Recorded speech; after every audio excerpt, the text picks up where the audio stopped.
guys, sorry to interrupt your video. Just a quick plea, subscribe to my channel please. If you haven't done it already, subscribe. Tell your friends, subscribe. Thanks. I've had this argument with my mother. She picked her up from the pub, she was drunk, and she was trying to argue that she didn't need to wear a seatbelt, it's her own responsibility. That is true, but I said to her, well, that's fine, if you want to do that, call a taxi, but I'm not giving you a lift home unless you put the seatbelt on. And she finally bowed to the pressure. Alright, so don't take any pressure from anyone. If there's someone in the car and they're not wearing a seatbelt, they are effectively pointing a gun at your head, and it's just a matter of time until they kill you. So don't accept it, okay? Don't bow to peer pressure. Do it. Right, now, here's your final warning. Okay, so I've gone and found these videos. Oh, I should point out, I got that on U-Car, alright?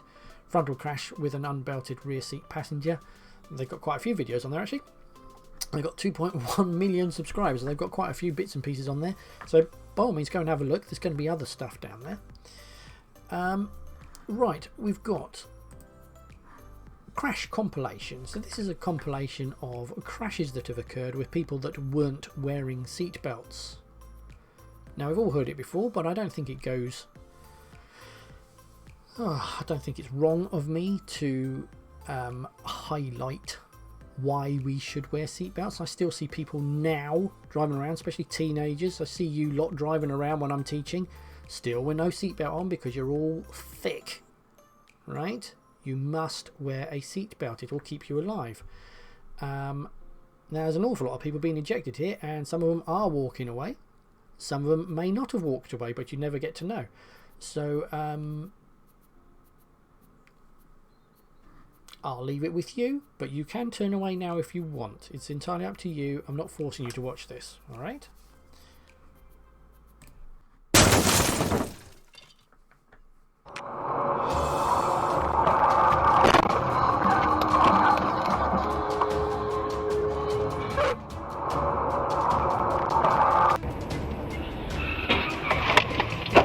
Ой, нихуя.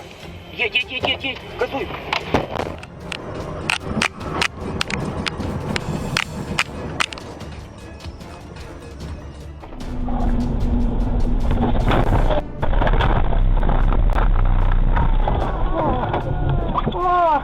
Иди, Абдулла!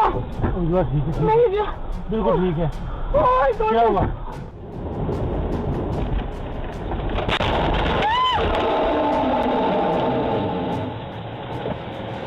Oh man, Hilda.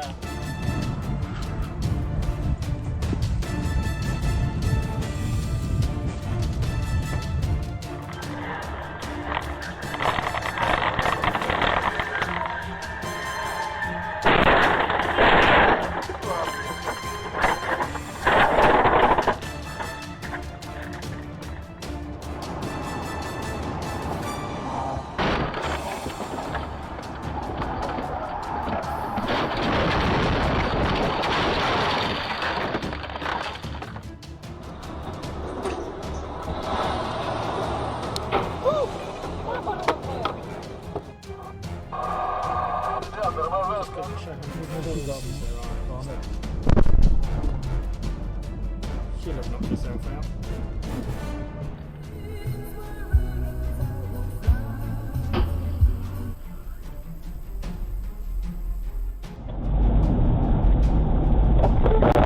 Oh my god! Oh my god. Oh my god. Oh my god.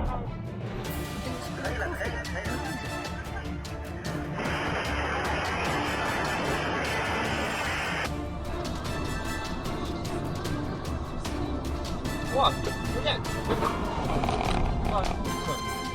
Ни хера себе.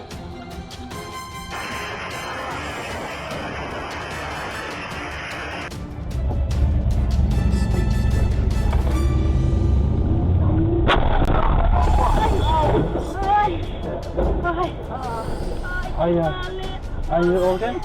No, no.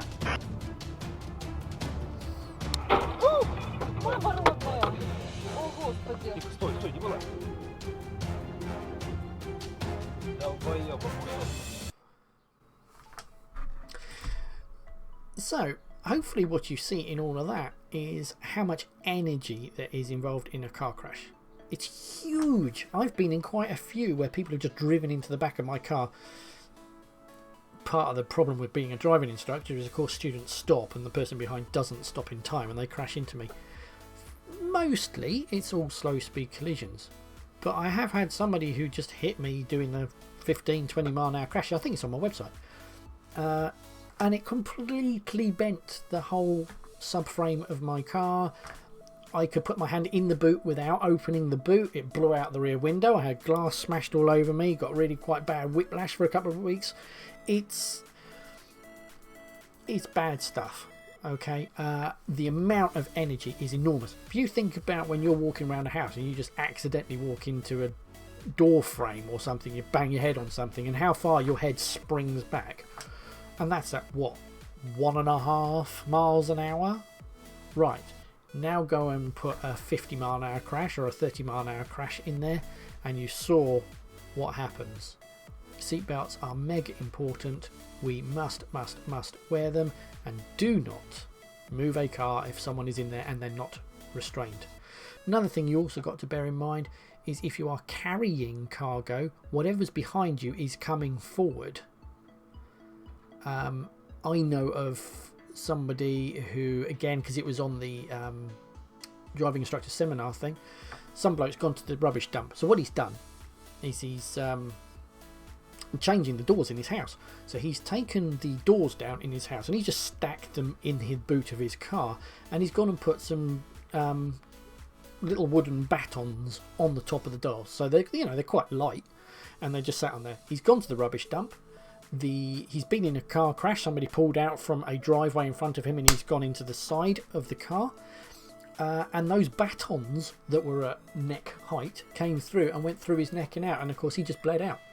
So they actually managed to go between the seat and the head restraint and then straight through, and he died because he had an unsafe load.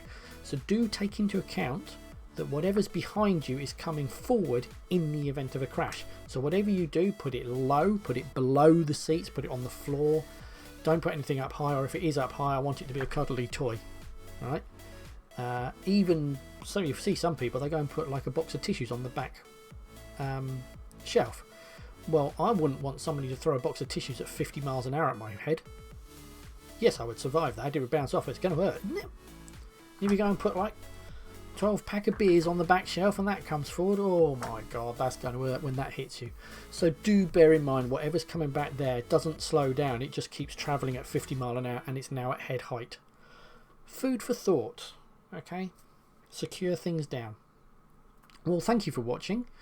Hopefully you can now understand why we do what we do, and you can answer some of the theory test questions regarding who is responsible and when we should have seatbelts on and when you use booster seats and all that sort of stuff. Thank you for watching.